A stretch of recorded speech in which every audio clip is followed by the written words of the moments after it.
Ya Ustaz itu bertengkar toh? Tidak mungkin. Bohong itu kalau tidak. Kira-kira 1 minggu yang lalu, Jaksa Agung langsung menelpon saya. Minta acara tanggal ini. Pengajian hari ini di kantornya, Jaksa Agung. Beberapa hari lagi yang lalu, Pak Yusuf Kalla ulang tahun hari ini. Ustadz datang Ki. Saya bilang sama Jaksa Agung, minta maaf Pak, ini acaranya anakku. Bukan? Saya jarang sama anak saya, dan saya yang kasih tanggal ini. Kalau saya tidak datang lagi, maka yang ada di benak dan hatinya, bapakku kasih malu saya. Maka saya datang. Rahasia anak. Nabila mama necek, kenapa nak mirip sekali muka tak? Kulang karyaku. Nah, sebagai pengetahuan lagi, saya bilang kenapa ini mamanya Cek tidak ikut? Kenapa tidak hadir? Oh, baru ku tahu tadi jawabannya. Dibatasi yang hadir.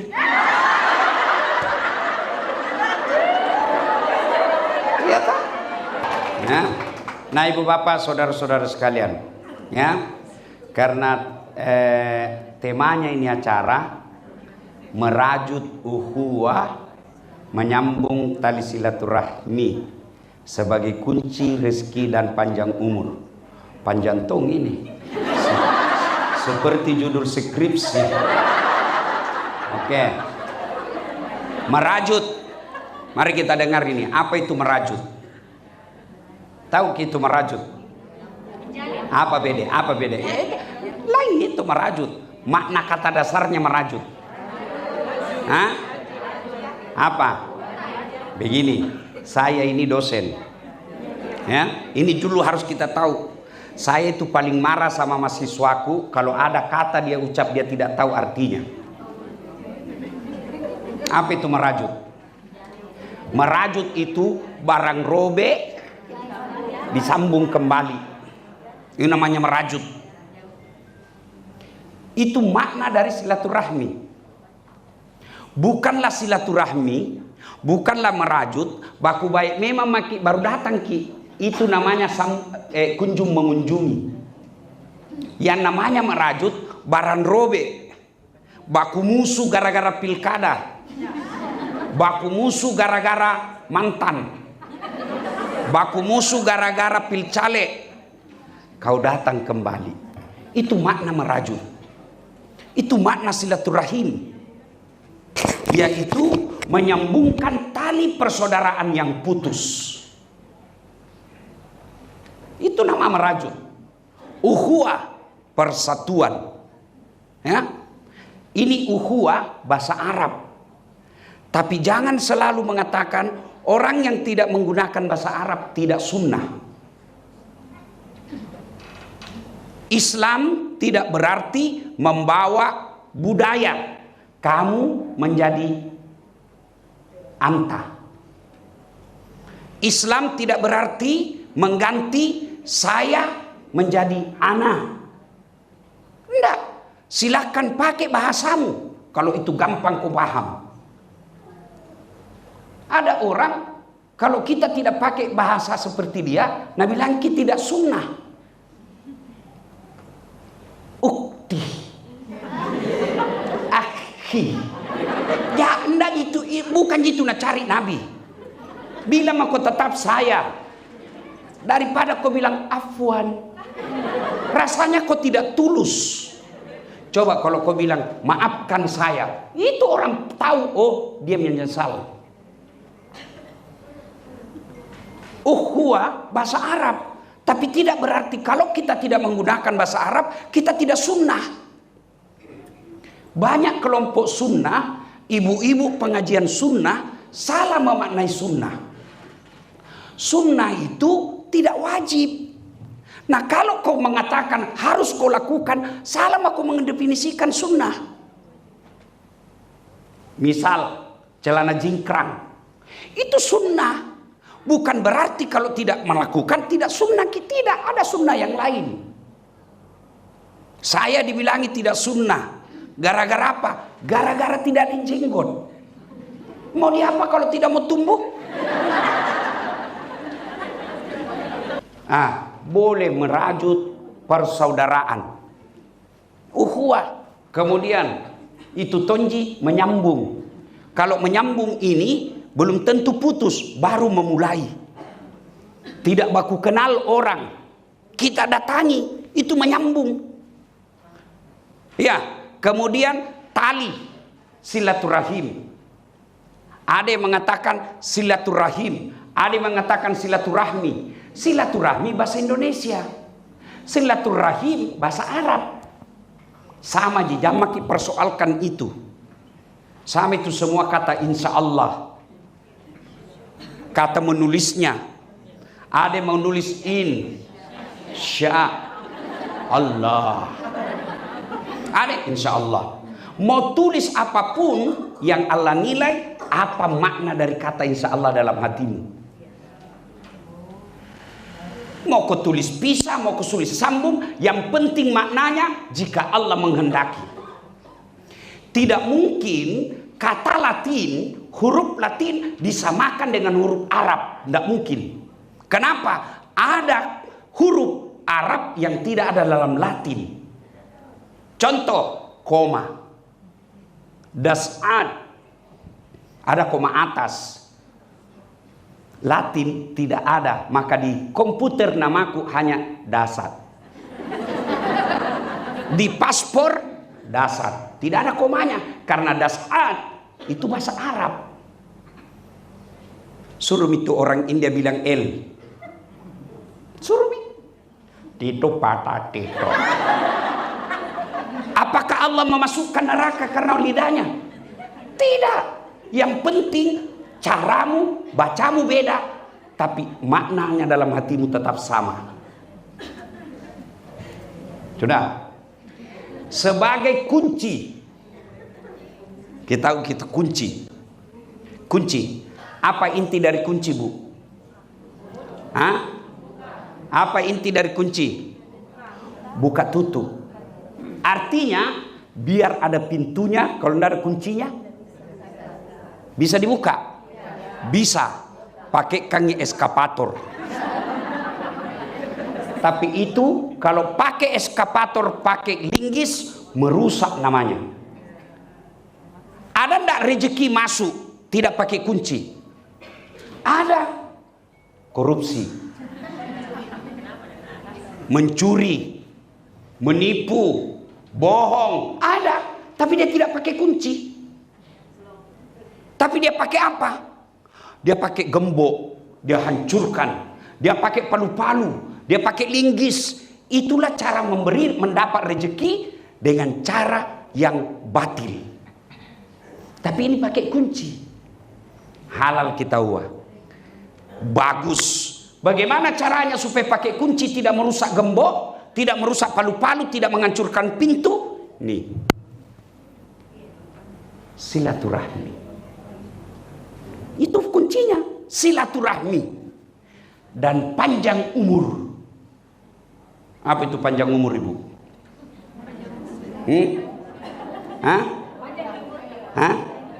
Panjang umur itu bukanlah berapa jumlah tahunnya, tapi berapa faedahnya.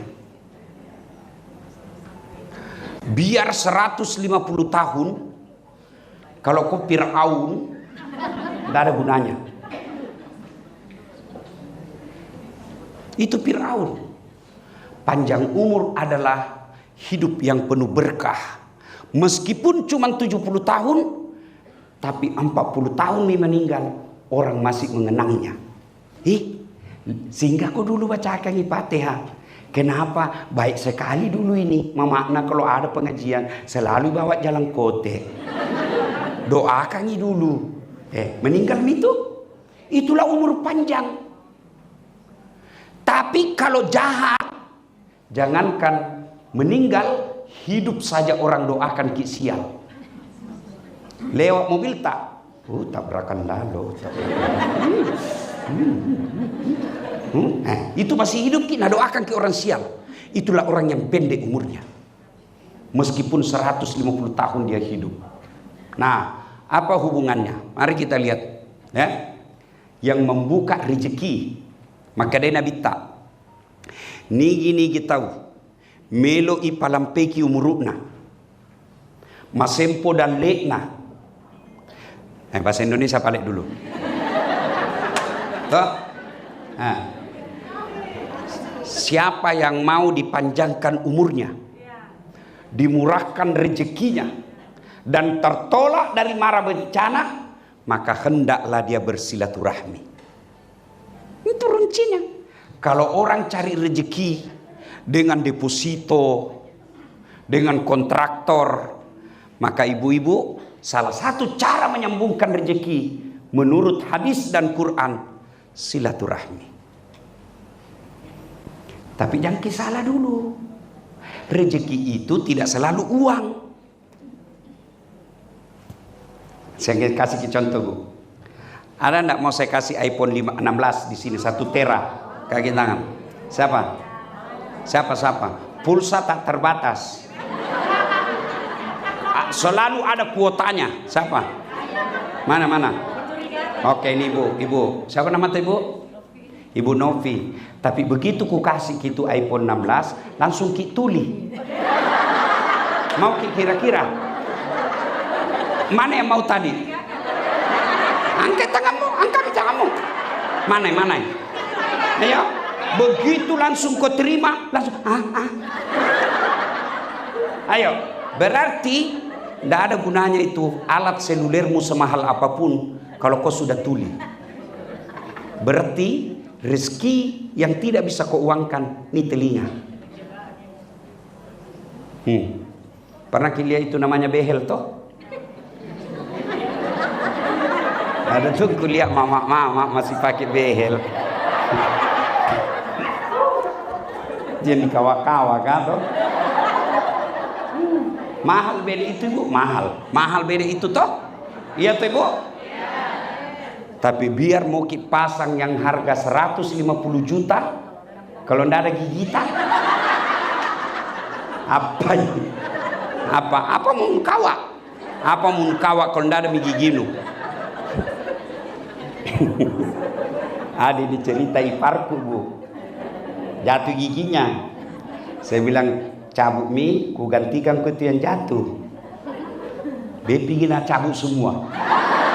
Saya bilang, satu jadi ku janjikan kok.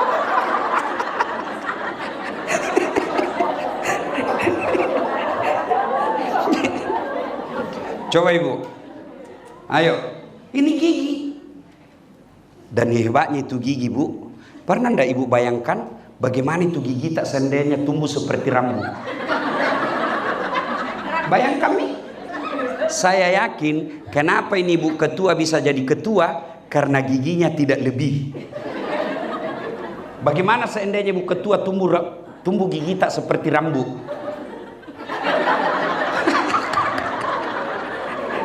Iya toh, itu semua rezeki. Masya Allah. Nah, oke. Satu dari sekian banyak rezeki itu doe. Itu satu bagian.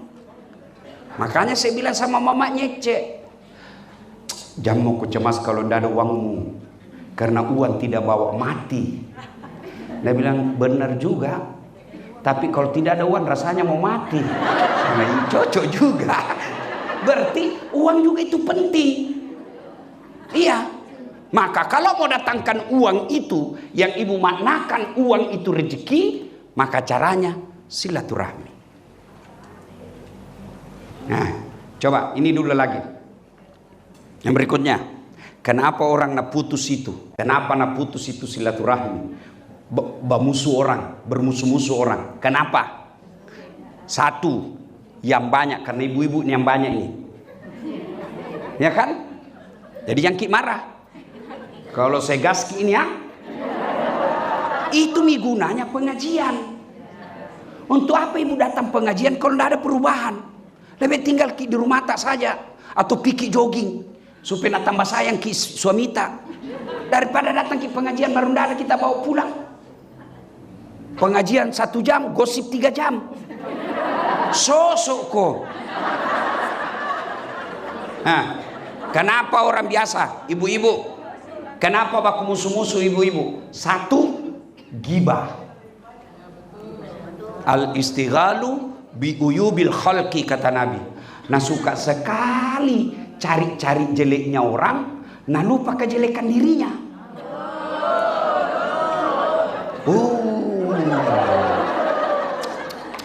Bu, kalau dulu mama-mama dulu mau gosip terbatas.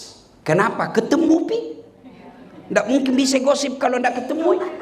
Di mana dia ketemu? Tempat jual sayur. Toh, di sumur kalau mencuci sama-sama. Di mana? Di balai-balai kalau ada pengantin. Sekarang fasilitas gosip lebih canggih. 1 di sekolah Al-Azhar. 1 di Komplek Geraha Lestari. Ya kan? 1 di Citraland. 1 di Sungguh Minasa. 1 di Jakarta. Yang digosip temannya yang pergi umroh di Makkah.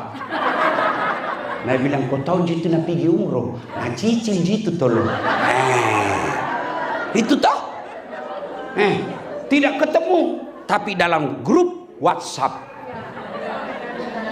Maka ibu-ibu hati-hati milih grup.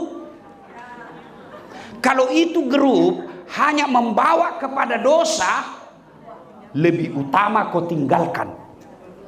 Pamit baik-baik. Minta maaf, HP ku error. Terlalu banyak grupku. Minta izin pamit dulu, mau ku servis. Kalau ada sesuatu silahkan japri. Gosip ini banyak. Nabila Nabita, itu perempuan paling gampang masuk surga. Nabi bilang, cuma 2 penyebabnya sehingga dia gampang tergelincir masuk neraka. Apa itu?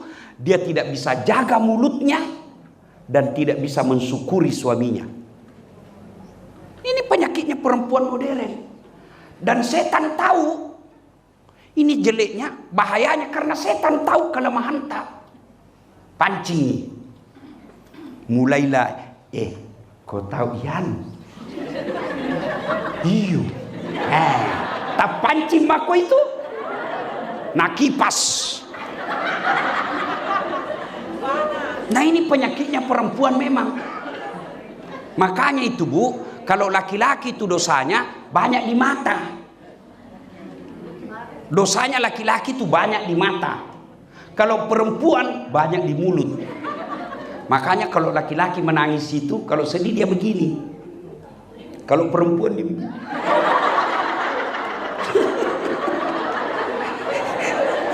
Ya, Bu. Maka kalau mampu makin menjaga mulut tak, gampang itu masuk surga. Nah, bukan saya yang bilang, Bu. Nabi. Perempuan yang mendirikan sholat, puasa Ramadan, menjaga harga dirinya, lalu dia taati suaminya. Nabi bilang, tadkhulul jannati bisalam, masuk ke surga dengan selamat dari pintu mana yang kamu suka. Disuruh pilih, Bu. Pilih kok pintu mana kamu suka. Jannatul Firdaus boleh, paling hebat. Tapi setan tahu ini. Nah, tahu ini setan bahwa ada cara menggelincirkan perempuan. Apa? Gibah, gosip. Makanya biasa itu pertama itu dicerita sinetron ji. No. Setan langsung kipas. Bilang kok sama istrinya itu. Nah, bilang iya jelek nasi Pak itu tadi malam. Dia bilang iya ada orang ku kenal seperti di tetangga aku begitu. Mulai nih menyerempet dan kita langsung senang. Iya kan? Masa? Dia bilang iya. Baru ku tahu. Betul kok. Masa? Mana buktinya? Setan itu kipas kok terus. Maka yang baik ibu soleha, maka dia begitu dia dengar, maka dia akan berkata, na'udzubillah min zalik. Kita berlindung kepada Allah dari keburukan seperti itu. Jangkik mau dihabisi amal tabu gara-gara gosip. Kau tahu itu? Dulu ibai kita itu ibu selalu pergi pengajian. Bagus. Kalau pika pengajian Al-Markas ada. Pika pengajian Masjid Raya ada. Di sekolah juga ada. Rajin sekali pengajian. Itu mi kasihan. Mulai mi masuk itu. Itu mi. Kenapa masukmu? Ada ku dengar suaminya kawin lagi. Betul kok. Main itu. Maka tidak ada faedah ibu cerita. Kalau dia bilang kawin lagi suaminya, kita berlindung kepada Allah. Mudah-mudahan suami tidak begitu. Jangan kau langsung lupa cinta. Oh, ruginya itu pi pengajian deh. Ada kau orang rugi pi pengajian? Ketawa karena kita semua ini pelakuna. Pasti bilang di dalam hati, cocok sekali tuh bilang Ustaz. Ya tahu ibu? Ya. Satu, gosip, berhenti. Tidak ada gunanya itu. Yang kedua, sakwa sangka. Sangka buruk. Ketemu ki Ustaz. Baik namamu itu kalau dilihat ceramah. Masa ketemu ki kayak tidak kenal ki. Baru operasi matanya. Tidak lihat ki. Sangka baik. Jangan sangka buruk. Kenapa Tuhan nak kasih begini kak? Sangka baik. Kenapa suamiku begini? Sangka baik. Oh barangkali capek kodong itu. Kenapa suamiku kok akhir-akhirnya berarti ada masalahnya itu tidak mau cerita sama kamu. Sangka baik. Demi Allah bu, orang yang selalu bersangka buruk tidak bisa tenang hatinya. Sebaliknya, orang yang selalu membawa sangka baik, tenang hatinya, lapang dadanya. Contoh, telepon suami pagi-pagi. Tidak nangka itu. Oh, sholat duha ini. Enak perasaanmu toh. Tapi kan setan nak kipasi kok. Oh ada yang di sampingnya itu. Ada di sini itu. Itu setan itu. Telepon lagi tengah hari. Tidak ngejawab. Oh sholat kini. Telepon lagi. Tidak ngejawab. Nah lupa ini HP-nya kasih yang ini. Tiba-tiba masuk WhatsApp-nya temanmu. Kuliah suamimu bonceng cewek. Cantiknya. Oh, pantas. Ternyata dia nge-grab kasihan.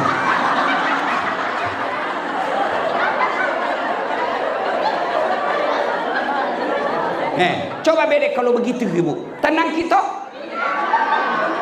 Tenang toh. Coba selalu bawa. Nah sekarang, ibu-ibu. Kalau kita sangka buruk, apa yang kita dapat? Kalau sakit hati, ada solusi? Tidak. Apa? Ayo. Berani mau kita tempeleng suami tak? Tidak mungkin. Mau kita minta diceraikan? Mampu ki janda? Lebih tidak enak lagi status janda. Apa? Anggaplah kita mampu janda, mampu kita dapat yang lebih baik dari yang sekarang. Siapa tahu kita dapat yang lebih buruk. Yakin dapat yang lebih baik. Maka lebih baik sangka baik. Sangka baik saja. Dan hebatnya itu perempuan muslimah. Dosanya jo suaminu tenan tanggung.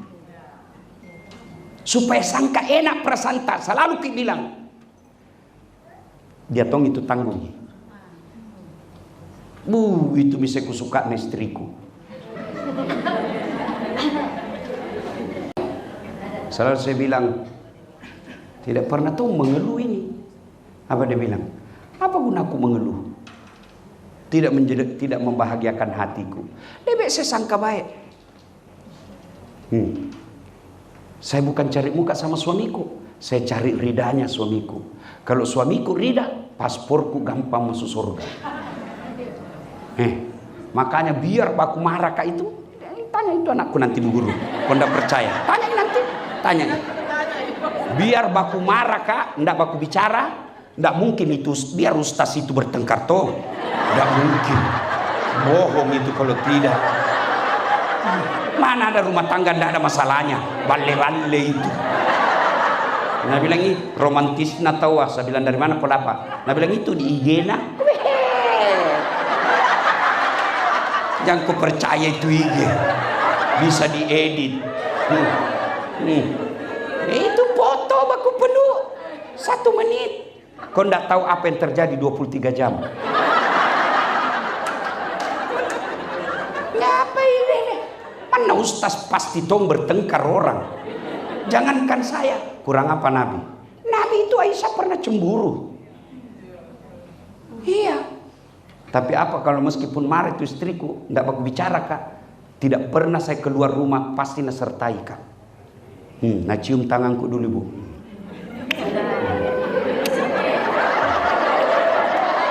Sudah itu, nah cium lagi jidatku itu. Sudah itu mataku lagi kanan. Mataku lagi kiri. Ini lama-lama sedikit. Ini kenapa istriku?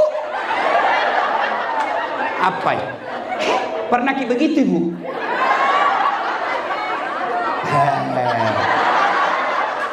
Sudah itu bu, nah usap. Padahal tidak baku bicara ke itu. Baru nausap dadaku. Apa nak bilang? Ridhoi saya. Itu memang membuat suami murah rezekinya. Dan ibu, kalau suamimu murah rezekinya, siapa yang dapat? Siapa yang dapat? Kamu. Coba.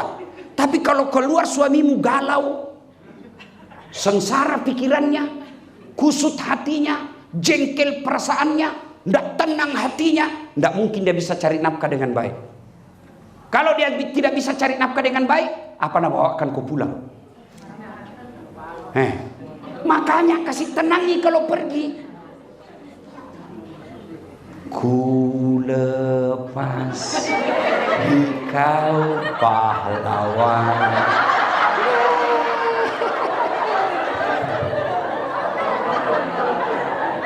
Ya, Bu, kalau ini kita amalkan sampai di sini ceramah, hebat makin. Hebat makin. Nggak?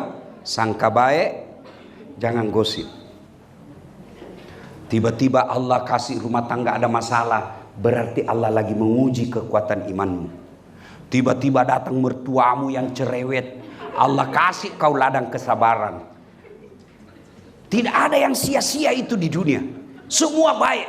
Yang penting cara sikap kita tepat. Karena bilang Nabi, semua perkara umatku ini baik. Kaya dia syukur, pahala. Miskin ki dia sabar, pahala. Sakit ki dia sabar, pahala. Bahkan dia gugurkan dosanya. Cuma kita mau hidup sesuai mau tak. Mau ki begini, mau ki begini, mau ki begini. Kau mau jadi Tuhan. Untuk apa ada Tuhan kalau ibu mau hidup sesuai maunya? Dan kita tidak tahu apa yang terjadi besok. Maka sangka baik. Tidak ada baiknya itu sangka buruk. Itu ibu-ibu itu hobinya periksa HP na suamina. Apa gunanya kau periksa HP na suamimu? Kalau kau dapat lope-lope. Apa? Apa mi perasaanmu kalau kau dapat lope-lope? Ndak enak mi galau mako toh? Galau mako. Yang mestinya tadi mesti masih tenang kok. Kusut mi pikiranmu. Kusut pikiranmu berdampak kepada anakmu. Berdampak ke anakmu. Siapa urus kau nanti masa tuamu? Itu gunanya ibu. Anak itu investasi. Mau kau disayang suamimu? Urus anaknya dengan baik. Saya mewakili perasaan laki-laki. Perasaan kita paling bahagia kalau kita lihat anak tak baik. Bagaimana kita tidak jengkel? Setengah mati makin keluar cari uang. Pulang dilihat anak tak, cara pakaiannya tidak betul. Cara ngomongnya kasar. Nah kau yang ngurus itu anak-anak. Kami ada di luar. Kalau kami lebih banyak di rumah, siapa carikan kau pembeli emas? Mantanmu. Maka itu sangka baik. Nggak enak. Nah kira ini gampang ibu-ibu gampang jadi suami. Lihat itu suami kasihan. Nah, dia itu suami tinggal di rumah kau bilangi pemalas. Keluar di baru kau telepon di mana kau? Cepat pulang kau bilang tidak tahu deh ini cari uang. Terlambat pulang kau marah-marahi lagi. Tidak ada baiknya itu kasihan. Apa kata mamanya? Nah bilang anak mami. Kita ikuti lagi istri, dibilang ini takut sama istri. Apa paling maunya kita ini kasihan? Coba Mi, kalau ada itu di medsos, suami yang marah-marah sama istrinya, langsung orang semua bilangin, suami kasar. Kurang ajar. Tapi kalau istri maki-maki istrinya, suaminya istri dilihat di medsos maki-maki istrinya, maka lagi orang. Kenapa? Karena semua suami begitu. Maka ibu sangka baik kepada suami tak, insya Allah gampang hidup ini. Sangka buruk membuat silaturahmi putus. Toh, contoh, ada orang 5 tahun ibu. Suami istri tidak punya anak. Pergi di dokter. Periksa dokter kan, alhamdulillah saya ingat. Bu, yang masih punya peluang untuk hamil punya anak, jangkit pergi dokter kandungan laki-laki. Masa mungkin dapat nak? Mengerti maksudnya toh?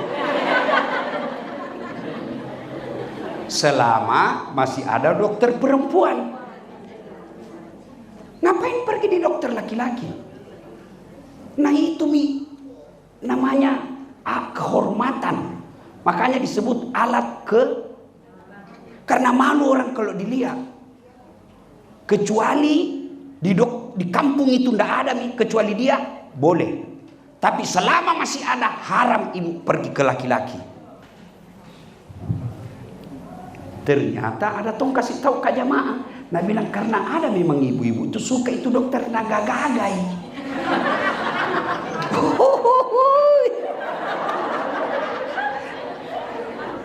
Nah bilang bagus ki bodina Ustaz, atletis ki, gambar tongi bleaching mukanya. Oh lebih besar lagi dosanya itu.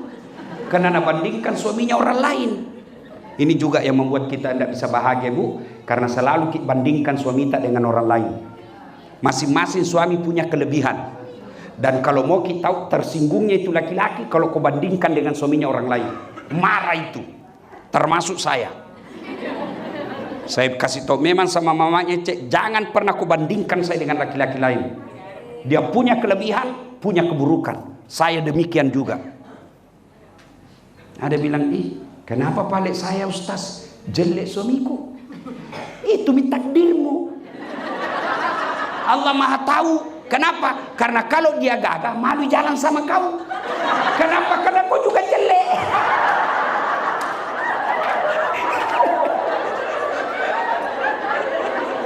Ya toh? Nah, sangka baik. Bersami. Ibu terlambat makin 2 bulan. Senang itawa suaminya. Nah telepon Pak, terlambat kak 2 bulan. Alhamdulillah. Tapi Pak, jangkit dulu cerita-cerita nah. Karena kalau ndak jadi malu lagi tuh. Dan boleh rahasia berdua ini sayang. Oke, rahasia berdua. Beberapa hari kemudian datang petugas PLN. Assalamualaikum. Waalaikumsalam. Siapa ya? PLN ibu. Kenapa Ki? Ibu terlambat 2 bulan. Kenapa bisa nak tahu ini? Oh langsung sangka buruk kepada suaminya. Pasti lagi ini nih. Dia lagi cerita ini. Datang suaminya kudong, Assalamualaikum sayang. Apa sayang memang tongko pembohong. Apa lagi itu? Kenapa itu PLN tahu? Pasti kau yang cerita. Nah berdua aja. Nggak aku tahu. Balik-balik kok. Ini suaminya mau klarifikasi. Dia pergi datang di PLN. Nah bilang, kenapa kau tahu? Istriku terlambat 2 bulan. Ada urusan apa? Nah bilang, ada catatan apa? Dia bilang, Kenapa kau catat-catat? Apa urusanmu? Hapus itu. Nah, bisa jadi hapus Pak, tapi bayar dulu. Kalau saya tidak mau bayar, kenapa istriku terlambat 2 bulan kau suruh Kak bayar? Kalau Bapak tidak mau bayar, terpaksa punyanya Bapak diputus. Kalau punya aku kau putus, apa nak pakai istriku di rumah? Nah, boleh terpaksa pakai Lili. Ini, padahal lain masuknya ini kodok petugas pele. Iya toh, ini disebut sangka buruk. Jelas? Jelas Ibu? 3. Penyebab putus silaturahim. Sombong. Sombong. Kita ini ibu-ibu, maafkan saya, ini semua ini potensi sombong. Potensi. Kenapa? Karena kita semua ibu-ibu kaya. Apa itu sombong Ibu? Apa pakai mahal sombong? Ada kadang kala kita perlu pakai barang mahal. Kenapa? Supaya tidak ada pandang enteng ke orang. Saya kalau pikat ceramah di depan pengusaha, saya pakai barang mahalku. Kenapa? Supaya tidak nahina Kak. Dosa tidak, sombong tidak. Marwah namanya, muru'ah. Membela harga diri. Tapi kalau saya pergi majelis taklim lorong-lorong, saya pakai seadanya juga. Supaya apa? Supaya saya tidak mau memamerkan kekayaan di depan orang susah. Ibu-ibu datang pengajian ini, pakai itu mas berlian tak? Tidak apa-apa. Kalau perlu pakai di sini. Putar di sini. Seperti peleng India. Kurangi, kasih sini di sini. Tidak apa-apa. Tidak apa-apa. Sombong belum tentu. Kapan sombong? Ibu kasih remeh orang yang tidak pakai. Itu baru sombong. Ibu pakai berlian, sombong belum. Kapan ibu pakai?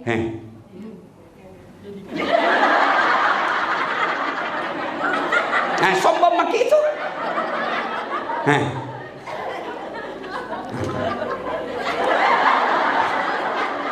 Kenapa nih?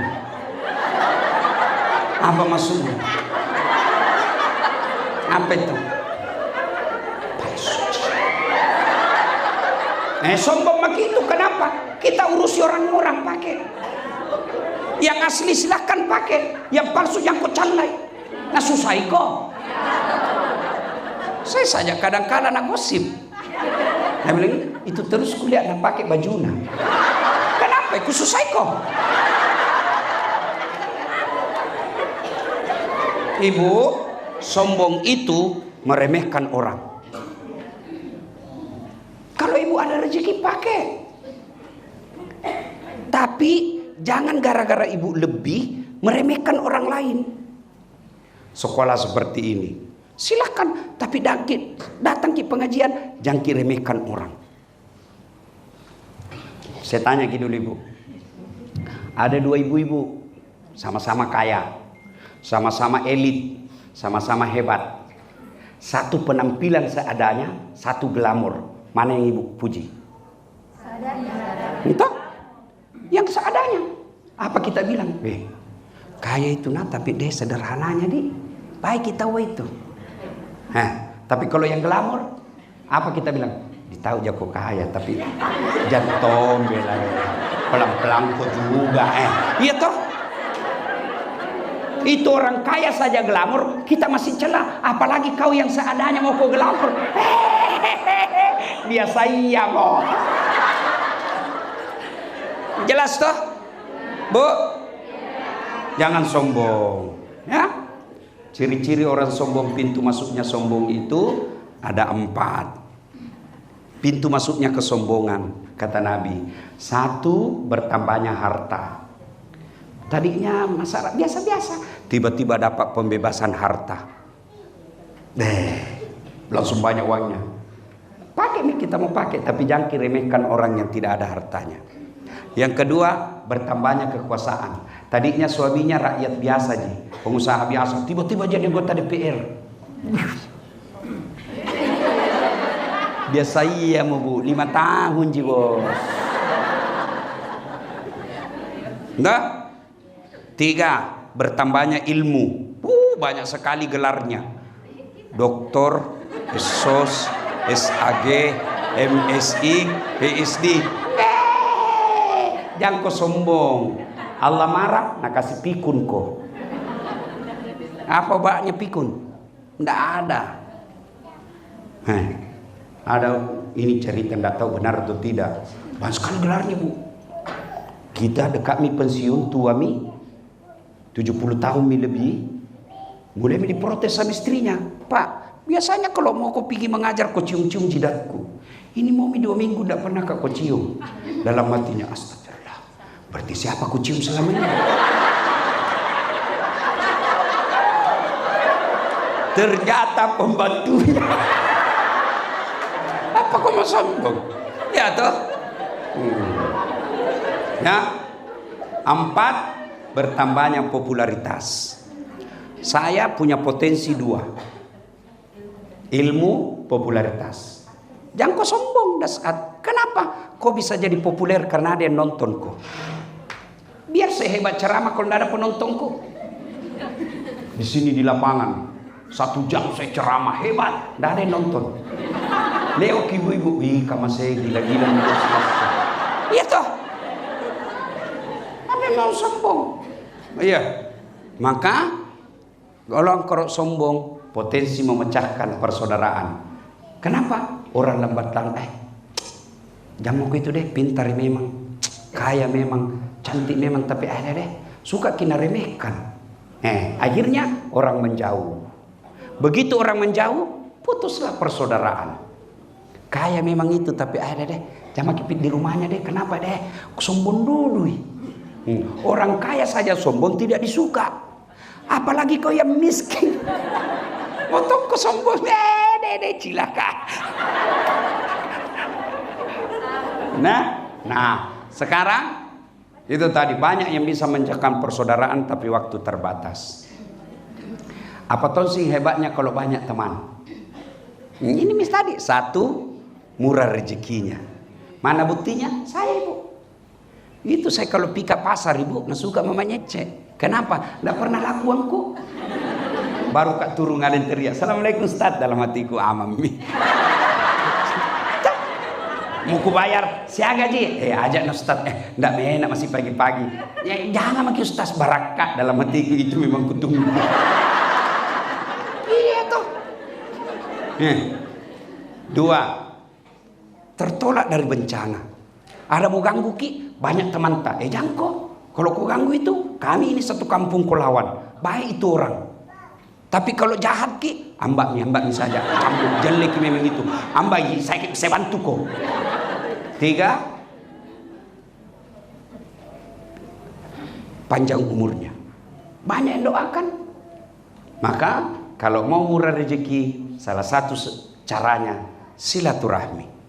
Dan salah satu silaturahmi itu pengajian seperti ini. Tapi setan tahu. Maka pengajian selalu kena dampingi setan. Caranya ditimbulkan sakwa sangka. Kenapa itu gurunya begitu-begitu? Kenapa bapak gurunya begitu? Baik ya, tadi malam pasti dimarahi sama istrinya ini, jadi mengajarnya tidak konsentrasi. Kenapa tamu selalu naik pembayaran? Ada mau bangun masjid rupanya. Begitu. Ya. Nah, kita juga sangka baik kepada pengelola yayasan. Kenapa nih anak-anak orang tua murid selalu marah? Berarti ada ketidakpuasan. Nggak sangka baik. Berarti pelayanan guru kita mungkin tidak bagus. Evaluasi. Orang yang sangka baik, maka insya Allah akan ada solusinya. Sebaiknya sangka buruk, masalahnya ingin bertambah. Saudara-saudara sekalian, terakhir mewakili orang tua, saya menitip kepada yayasan dan guru-guru, tolong urus anak kami dengan baik. Ya. Kenapa kami pilih sekolah ini? Karena kami yakin sekolah ini bisa membantu anak kami mengisi otaknya, mengisi jiwanya. Kalau hanya otak yang mau, banyak sekolah yang bisa kami pilih. Kami pilih ini karena kami yakin otaknya akan baik, akhlaknya juga akan baik. Tapi kalau itu tidak kita temukan, jangan salah kalau kami kecewa. Nah, maka pengajian seperti ini mempertemukan antara yayasan, guru, komite, dan orang tua. Caranya dengan pengajian. Tidak perlu menunggu kritikan, tidak perlu menunggu protes. Lebih baik kita proaktif, menjemput bola namanya. Dan kalau sekolah kita puas, maka pembayaran buat kami tidak jadi masalah. Yang penting ada yang hasil yang kami inginkan.